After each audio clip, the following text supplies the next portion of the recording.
Chika Time Podcast. My name is Brian Joshua D. De La Sala, and with my barcadas, Rusty, Deborah, Glory, Melody, Claire, Shira, Robijin, and Carol.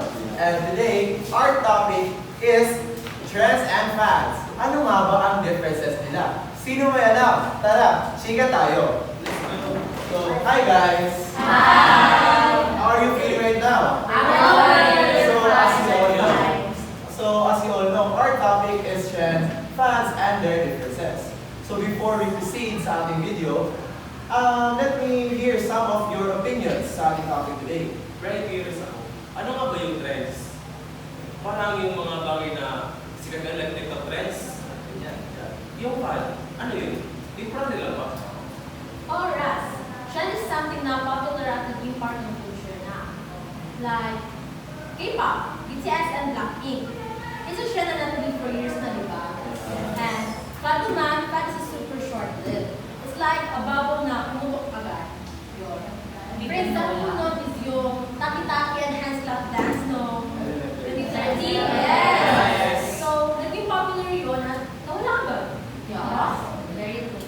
Grabe naman, Debbie. Pero true yun. Pero ngayon, anong trend? Yung Barbie Gamer last year or yung Barbie at Opening Gamer movies? Yung clean girl aesthetic look sa TikTok? With sleek black hair and gold jewelry. Alam mo yun? Yeah. Shine and glory kasi yung clean girl evolved from aesthetics like yung that girl wearing jeans. It's sticking around kasi it's cracking up for our babies, di ba? Yes. Also mga girls. Yes. And sa fad naman, yung Stanley Cup. Yung na, colorful, like pink, green, basta naka-highlight yung color.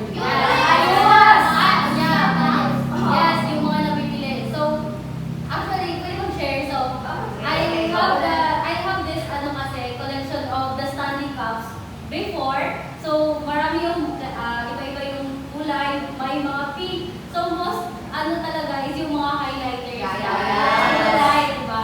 So, dati kasi, pag may highlighter, yung kulay na ginagamit mo, you will be called, sa panahon pala natin yan, you will be called So, parang nawala ng sense yung pag-collect ko nun before, kasi parang, ay, hindi ko na pala ito mga gamit. Tapos isip namin makakaya kasi parang nagamit. You're right, Hindi ka na lagi nag-iipit.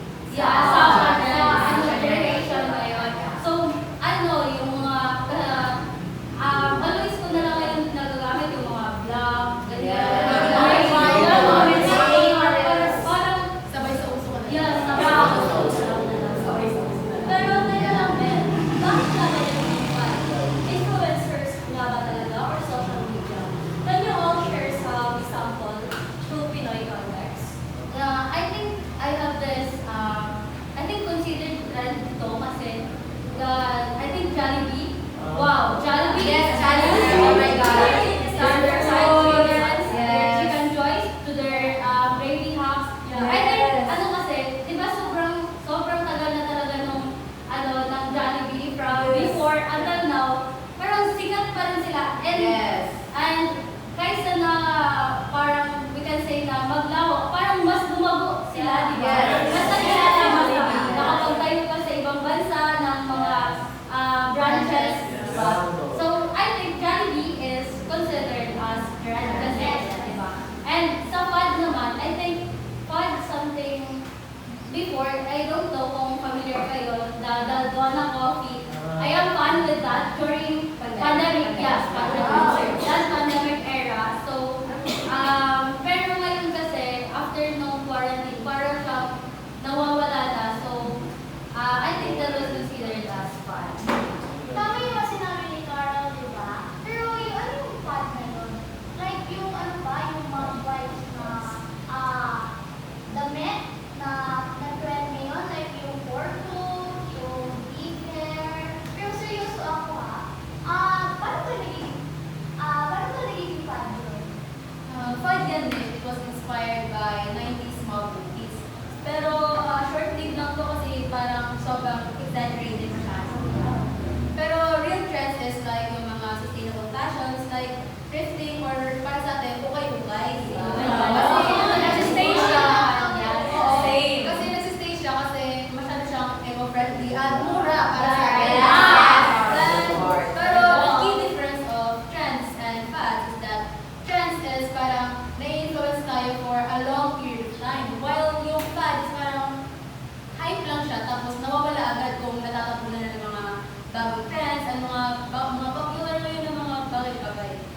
Ay, grabe. Sobrang galing nyo naman. Ang solid ng mga explanation nyo. Pero tara, let's do a quick debate muna. Strengths or fan? Ilan tayo? Wait lang. Rusty, ikaw muna. Yung Roman Empire meme, yung lalaking always nag-iisip, trend ba yun or fan? Fun, right? Kasi nag-viral sa TikTok last year. Pero ngayon, dahil na parang yung what are they doing this? Kill parang ako.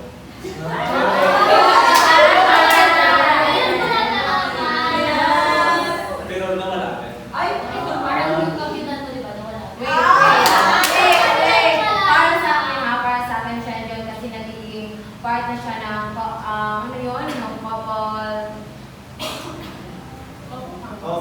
Ay, yes. Yes, as yung, Brad Summer, yung green vibes and party girl energy. Ano ba yun? Partial fun. Partial fun kasi sometimes mention element kasi inspired music festivals. Like what siya namin. Mga ganun na eh. Tapos aside from that, sa Pinoy side, yung game na Pusoy-Dos, kapag sa reunion, kapag di ba may gathering? Yes, Sa reunion, tapos nilalaro nila yung Pusoy-Dos, nag-trend siya, specifically for So, totoo, Mel. Pero, nung high school days ko, nung nag-trending yung Milky Addiction, nag-trend talaga siya. Yes. Kasi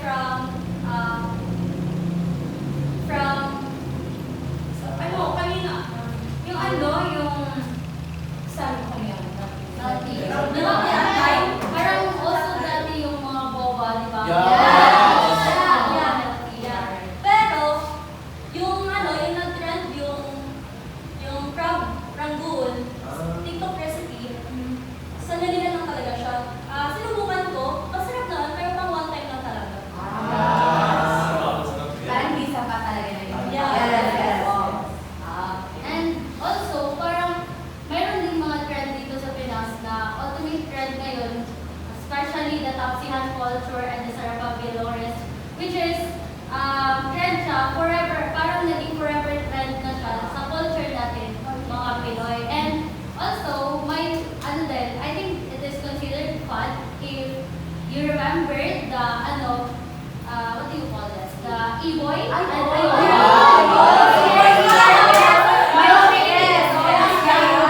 I think that was 2020, way back 2020, and I think it is from K-pop. Sa K-pop yata yun. So, I think that was fun because ngayon, di ba, kung gumagamit ka pa ng ganong filter, you will be Pasa ng panahon, ganon. So, I think that was fun because ngayon, wala ka na talaga makikita na. Parang ba din ang style mo kung gano'n?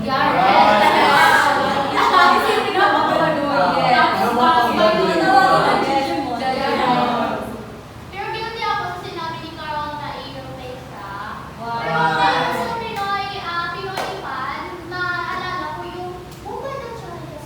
Yung Oo, yung ABS mixes. Sumami natin. Sa inyo. Kayo, try nyo.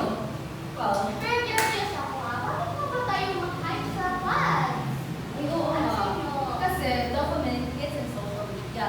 So that trend survive kasi it solves real needs. Tapos, for example, yung quiet quitting, di ba? Sa work. So, nag-evolve siya to boundary settings na naging relevant sa post-pandemic. Speaking of faces, shoutout sa listener na si China viewers na tayo.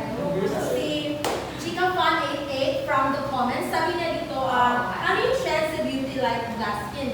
So, trend yan glass because it's from Korean routines like with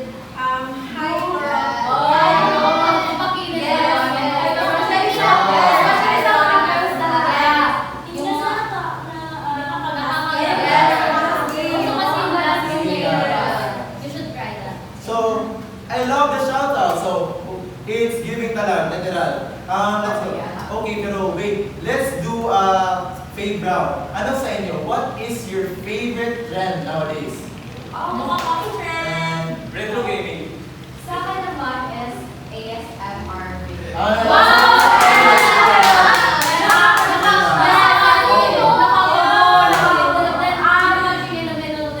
Yeah. Or we have high luxury style. Sa akin naman, yung viral recipes na easy.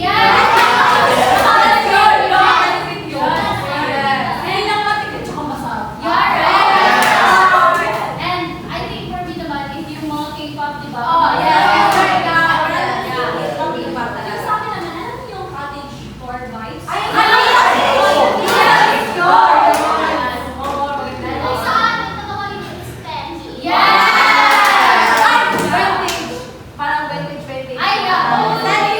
Yes. Yeah, talaga. Well, for me kasi, mahilig ako sa mga art. So, mas useful sa akin yung mga AI art tools ngayon. Sobrang convenient nun, right? Yes, talaga. So, wow guys, sobrang sorry naman mga boys. So, hindi ko naman alam na ang dami niyong alam sa trends and fad issues natin sa buhay. As we all know, trends build culture. Fads are short-lived or fleeting. So, before we end this video, I would like to thank my barkadas for their time and opinions. So, guys, don't forget to like and subscribe. And again, this is Chika Time Podcast. Bye!